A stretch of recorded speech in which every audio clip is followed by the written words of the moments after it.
Lighthouse, one of its missions is to care for clients who are homeless and uninsured and take care of their vision and hearing needs.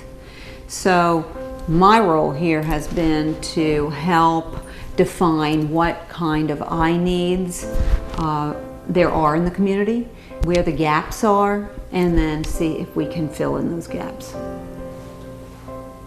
The people that come to see us are people that are outside of the healthcare system, and they are not eligible to go to the established healthcare facilities like Grady. Grady serves Fulton and DeKalb County, but what about the rest of the state? There's nothing out there for the working poor to have their eyes checked. And vision is one of those things that if you don't have good vision, you don't see the bus number you're supposed to take to go to work. You can't see the bottle of medicine you're supposed to be taking. So it's really one of the fundamental things that people need in order to keep themselves healthy and to keep themselves employed. We started in a little tiny house right across the street from the VA hospital, and through the board and the fundraising of the board and the people on the Capital Campaign Committee, we were able to purchase and refurbish this building. And this building allowed us to create 2 real examining lanes and the optical shop, which has been a tremendous step forward for the whole picture of eye care in Georgia. A lot of the frames that we have here that we utilize are frames that are donated from various manufacturers, optical manufacturers.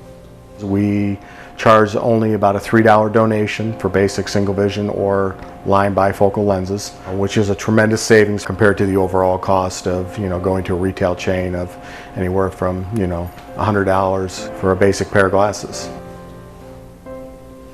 The Lighthouse is built on volunteer physicians. So we have over 130 eye doctors that work with us, and all of our services are volunteer driven. And until Mary came on board, we really didn't have anybody spearheading that.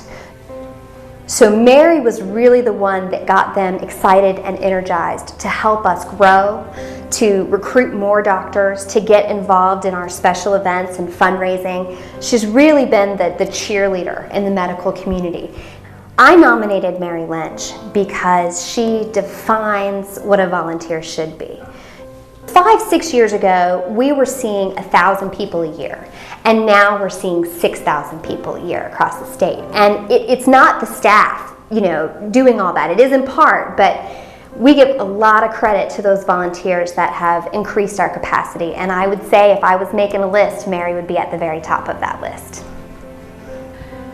I get more out of it than I put in, and everybody that volunteers, I think, ends up saying the same thing. I did some work with Prevent Blindness when I first came to Georgia. I think the inspiration was really my father. My father was he was a dentist. He was this little solo practitioner, but a part of his time was always dedicated to helping other people, orphans, policemen, and he always gave part of his time. And I think I grew up watching that, and I tried to bring the same thing to my own career.